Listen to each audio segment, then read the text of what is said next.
Hi, and welcome to Dr. Brainwaves. I'm Dr. Rena Azar. I am going to talk about one of my favorite things. I'm going to talk about the pelvic floor today. So people often say to me, well, what is the pelvic floor? What's in my pelvic bowl? And this is an area that I'm very familiar with and I'm very much in love with, and that is the bony pelvic bowl. And it has a base to it that I tell people is not bone. And the reason for that is because we often push babies out of it. Babies don't come through bone very well. So we have at the bottom of our bony pelvic bowl, we have muscle, lots of red muscle, layers of muscle that line this bowl.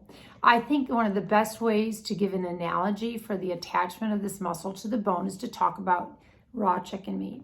So raw chicken meat is pink. The actual meat itself is not very tough, actually. However, the components that hold it to the bone are very tough.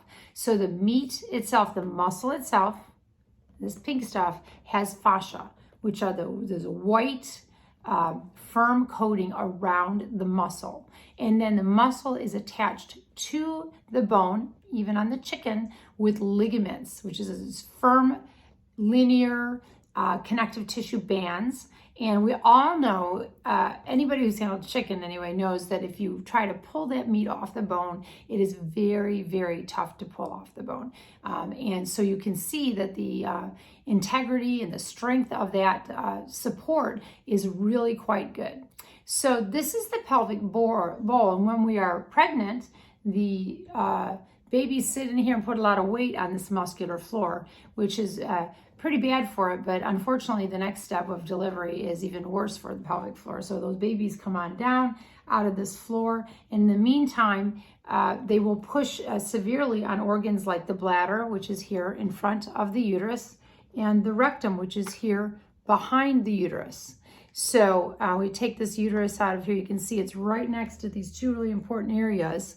And so the baby's head comes down and it actually pushes and parts that muscle. It separates the muscle from the connective tissue that is holding it to the sidewalls. And that's when this pelvic floor starts to give way. And when the pelvic floor starts to give way, we get all kinds of symptoms related to the anatomy.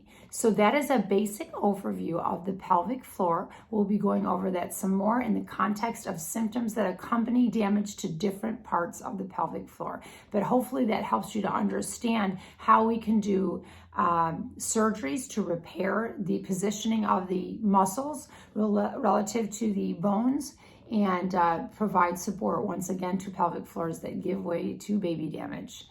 Thank you for visiting Dr. Brainwaves.